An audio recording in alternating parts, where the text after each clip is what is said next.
Good morning and welcome to the United Nations in Nairobi.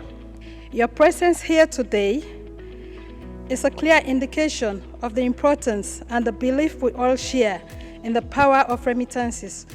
The UN General Assembly endorsed the resolution creating the International Day of Family Remittance, giving voice to over 200 million migrants around the world. On this special day, we recognize the efforts of over 1 billion people on earth who either send or receive remittances. During these years of health economic crisis, Kenya migrants demonstrated more incredible resilience and commitment to their loved one back home.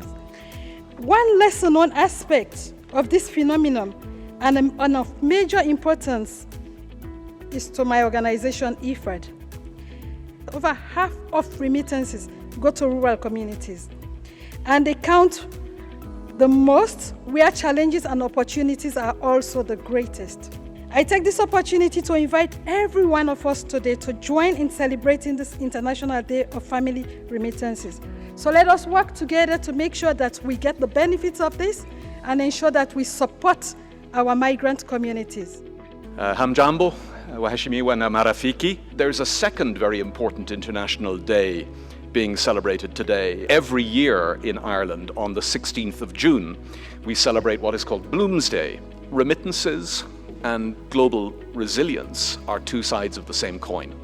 Officially recorded resiliences to low and middle income countries are expected to have reached $605 billion in 2021 and forecast to be $630 billion this year. Migrants' remittances are crucial to support vulnerable households by contributing to basic needs such as food security, education, sanitation, healthcare, housing. But they also provide investment opportunities, they help create new businesses and new jobs. Kenya is a really excellent example of increased access to digital channels for remittances, and that's really powered this growth, I think. M-Pesa, the Kenyan banking sector in general, has taken measures including increasing daily transaction limits. I've watched that happen on my own M-Pesa account, and reducing transaction costs in order further to promote this. The global average cost of sending a $200 remittance, the global average cost of doing that still remains above 6%. In other words, about $12 to send that $200. And that's twice the 3% target that is enshrined in target 10.C of the Sustainable Development Goals. So we need to get from 6% to 3%. And in fact, in sub-Saharan Africa, the average cost is higher still. It's about 7.8%. Here in Kenya, it's about 7%. So we have a job of work to do to get that down to the 3% target. Asante ni sana, and happy International Day of Family Remittances to you all. It is a great pleasure to be here today on the occasion of the International Day of Family Remittances 2022, as well as Bloomsday. Remittances proved resilient during the COVID-19 recession year 2020, and were the paramount source of international financing for developing countries, as FDI dropped 12% on the back of declining global activity. The Kenyan diaspora based in the EU sent a total of $226 million of remittances to Kenya in 2021, 6% of total flows, representing an 11% year-on-year increase. Half of these flows came from my home country, Germany. The EU is supporting initiatives through a long-lasting and successful partnership with IDFR through its financing facility for remittances, which received a €25 million contribution through 5 contribution agreements since 2006. IDFR's financing facility for remittances is working in Kenya on maximizing the impact of remittances for development through the EU-funded Prime Africa program, a €15 million initiative covering seven African countries in total. The International Day for Family Remittances is a crucial opportunity to steer the global narrative on remittances towards these future actions. I'm proud to be here today to celebrate this day together with you. Asanteni sana.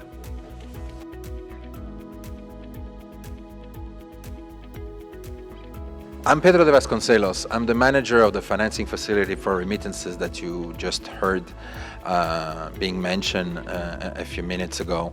I have 20 years since I discovered remittances, and I think there's a lot of people every year discovering what remittances are and what they are not. It is a pleasure to be here also with our colleagues, our technical and financial colleagues, the European Commission, the government of Spain, Luxembourg, and Sweden. We're in this for the last 15 years, thanks particularly to the initiative from the European Commission that when we met, we realized remittances are more than just these figures. Remittances are the biggest inflow of resources to rural areas. We all know these big figures, but that for a migrant family, for a father, for a mother, for a sister, for a brother, a daughter, and a son, that's not what counts. What counts is the $200 to $300 that is sent every month or every other month. That's the reality of remittances. That's what we should be This is basically what we would like to discuss on this particular day today, is to understand what it means, what this all means for this family, and therefore we'd like to take you into a journey about linking these flows with the Sustainable Development Goals.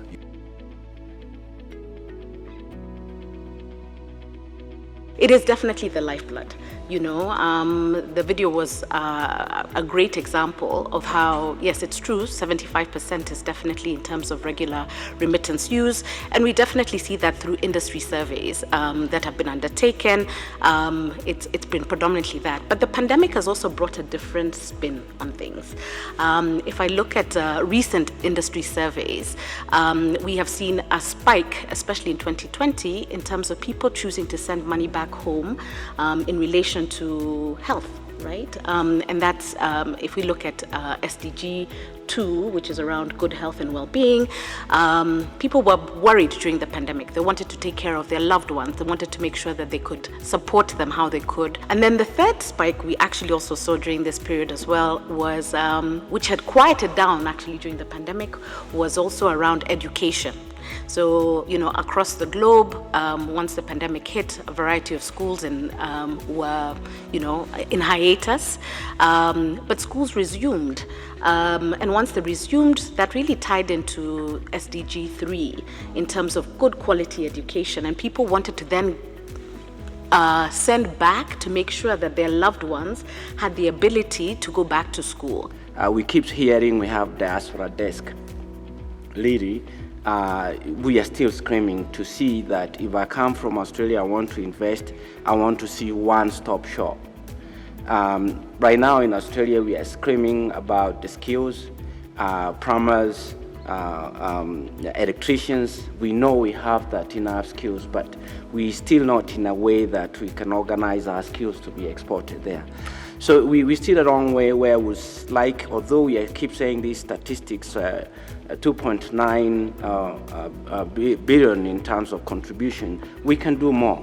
So I like to see more organizations and more cohesiveness in terms of who we are, and more place in the Kenya government side, where is actually diaspora is highly represented. How can development cooperation stretch that? Because we are talking about very high percentages here. We're talking about 3%, for example, for Kenya, for the gross domestic product, as the central bank has said. We have other high percentages. 75% of this diaspora remittance is only on consumption, and 25% only is on investment. And most of the time, it is not also transparent.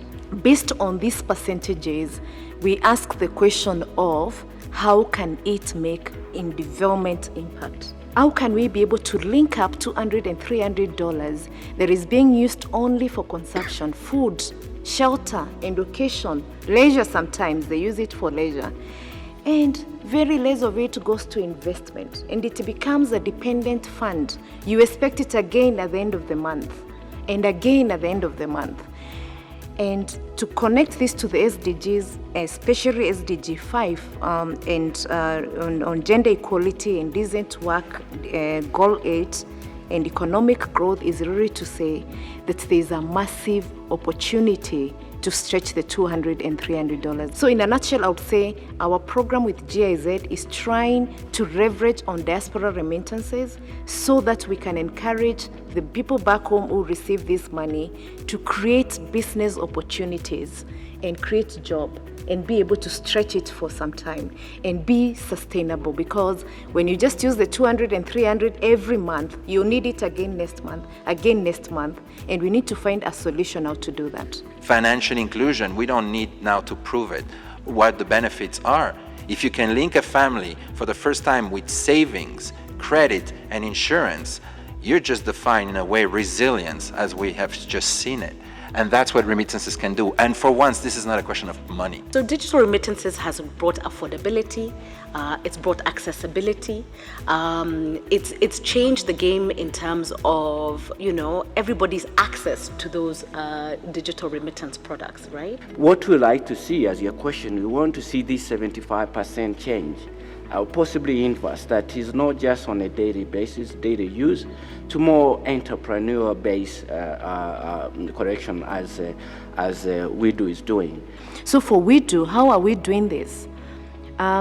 We are getting the money of, not us, but the recipients, the beneficiaries are getting the money in their farms, in their village, in Vihiga, through the M-Pesa, and based on that, we are working with the private sector to take that small-scale micro-enterprise through a training in terms of how do you do your record of businesses, how do you distinguish between private and personal money, and how would you, for example, through what we call the business canvas model, be able to produce what is called the value proposition for your business. Let's not lose sight of the goal of where we're trying to get to and what is going to help us to get there. We want to see a government-driven one-stop solution where you can come and see a verified lawyer, a verified builder, and all that sitting in one room where you just come, if it's just you, because often we are time poor.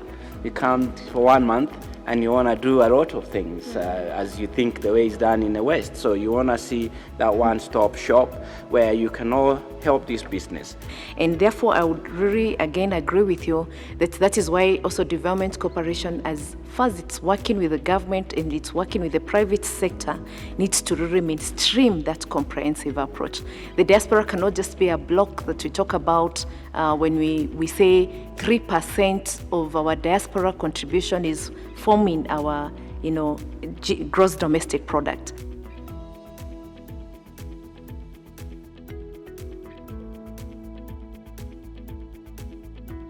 Our discussion today will be around remittances, and specifically around how digitization and how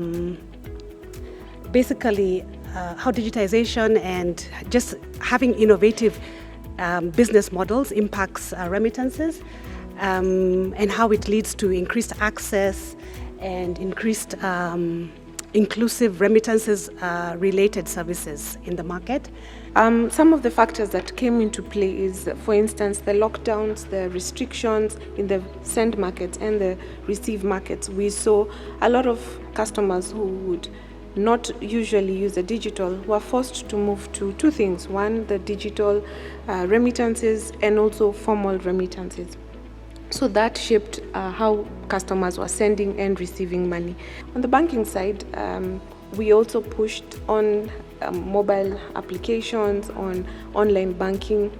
There was a lot of education to move customers to that, and that also contributed greatly to an uptick. So I think COVID-19 helped to catalyze the move and uptick of digital remittances. Some of the challenges that we find is change is hard. People were not willing to change. Many people are scared of fraud, scared of scams, and that was inhibiting their uptake. But what we see is when you talk customers, when you talk people through how to use a mobile application, how to use the digital services, There's the initial fear, but once they take it up, you find that they don't revert to other methods. There had been a lot of work that had been done to digitize remittances. We can't discount that. A lot of work had been done to enable people receive remittances on their mobile money wallets. A lot of work had been done to connect as many global money transfer organizations to our wallets in Kenya. When you look at that and the incentives that the entire ecosystem provided to people in Kenya, for instance, Safaricom M-Pesa zero-rated a lot of their fees for people to transact on M-Pesa. There was a lot of push by central bank to reduce the costs of doing digital transactions in Kenya.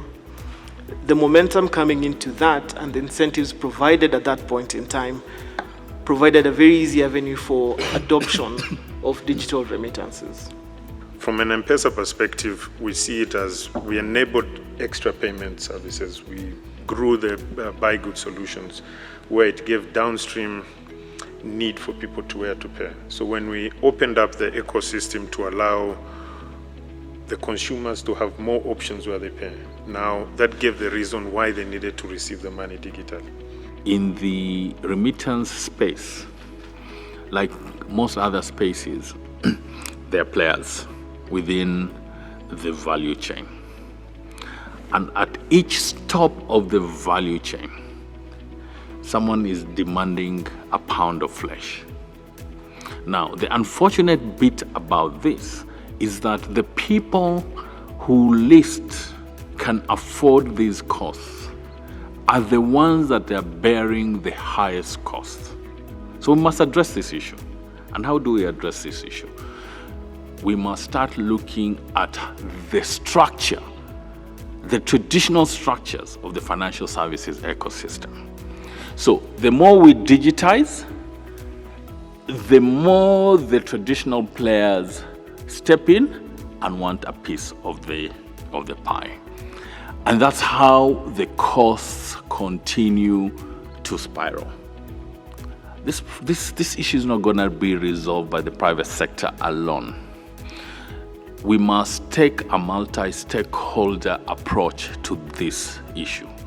Platform plays within the financial services ecosystem as opposed to ecosystem plays.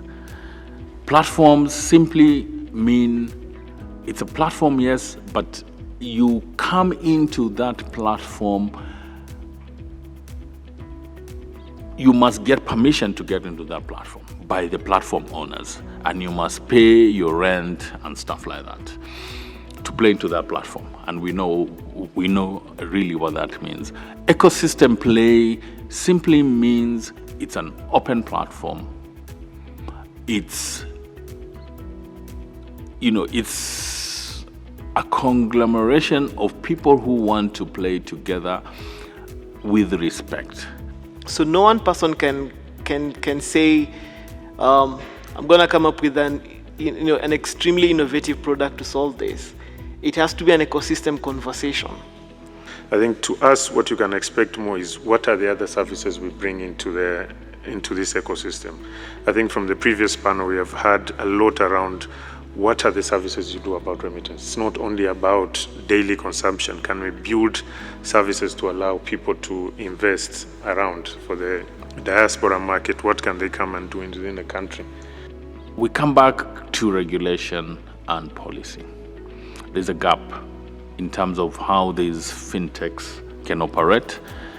How do we ensure that we reduce the middleman conversation? Because everywhere you have this, and forgive me for using these words, but you have this fat in the middle that needs to be removed. For growth to happen in this space, players must work together. Players must work and appreciate and understand that if we don't work together, we will never move to where we want to go. And we must not have this adversarial relationship that sometimes seems to happen almost naturally between government operators and the private sector. We must meet each other halfway. We are supporting financial inclusion to the women, to the youth, by using their remittances, the transactions. They are able to build a transaction history, and they're able to use the money that they have received to start small businesses. And banks have programs to support SMEs, and this also goes towards financial inclusion. A lot of key takeaways here. I have a whole list. There's talk about collaboration and partnerships, and this is both at an industry level and collaboration, and just working together, working very closely with the regulators. Still a lot to be done around costs and how to bring that down. I think this one is where it's a very, very open. Still a lot to be done around financial services that are linked to remittances. I think we're just seeing the tip of the iceberg. There's a lot to do in that area, as well as around investments, channeling remittances into investments. Going forward, more than what is currently mostly used for. It's just basic household expenses like food and education and medical bills. So there's a lot we can continue to discuss, and I encourage you to do so even as we break for lunch. But thank you very, very much. Thank you for the great discussion. So my name is Aul Jared. I work with Samuel Hall. Samuel Hall does research in contexts affected by displacement and migration. So for me, I think this event is one very significant event to commemorate the hard work and much effort that has been put in by migrant workers across the globe. And largely, I think the pointers or the discussion areas that have been had in the whole entire conference, I think there's a lot of things to discuss. There's some amazing insights to deliberate upon, and especially if you look at it now, because I'm being a little bit biased when you talk about the post displacement and refugees and people IDPs and stuff. So there's also the conversation around the bottlenecks that are within the space of transfer and money. And of course, you look at it from a policy perspective, access to the digital space in terms of use of mobile technology. The conversation of how are we going to be involved, as stakeholders, especially the private sector, government, social enterprises, so that in a way that we contribute directly to ensuring that we enable or enhance this space for them in terms of access and even reducing the costs of money transfer. So for me, I think it's another time to remind each and everyone that there is still much to be done. I know that there's been a lot of conversation about the huge amounts of money flow that is coming from country to country, from group to group. But I think, as has been discussed in the conference, can we ask ourselves a question: what is the next level of discussion? What is the impact of this huge flow of money at the household level, for example? I know that much of it has been said. Interestingly, as I had actually mentioned initially, 70% of the remittances go into consumption. Only 25% go into investment. So that tells you the much impact that remittances have at the household level. How do we impact families that receive these monies in a way that at the end of the day the money that is sent contribute positively to their own lives and their own growth, and even to the economy, larger economy of the receiving countries. Thank you. My name is Karo Gitobu, and I work for the GSMA Mobile for Humanitarian Innovation Program, and I'm based in Nairobi, Kenya. My thoughts for today's event, one of the key things is that it was a well-organized event, not too much packed people, very great insights from the panelists, especially around remittances. There were great discussions around cost, great discussions around digital financial inclusion, and my key takeaway is how we shall go about digital identity. I liked the conversation from one of the panelists, Ali Hussein, who threw back a challenge, especially to the GSMA. How can we leverage the GSM system? Because when you register for a mobile phone, it's ideally it's your identity, because you have to use your national identification to get a SIM card. That it means to get a mobile phone. So much thanks to the event coordinators and also to IFAD for an opportunity to create this platform for us to come and convene together and also to network. Thank you, and looking forward to next year's event. Happy Family Remittances Day. Felix Masharia, CEO Kotani Pay. I found the conference very enlightening. Had everyone in the fintech and banking ecosystem. Had a lot of remittance players, and it was a wide range of topics, all the way from regulation to some of the technological trends, as well as some of the data that we are seeing around remittance. So personally, very informative for me. I work in the blockchain technology space, and it's also nice to see that at least people are thinking about this. Central banks are thinking about central bank digital currencies. Fintechs are thinking about regulated stable coins. So I just looking forward to where that leads us.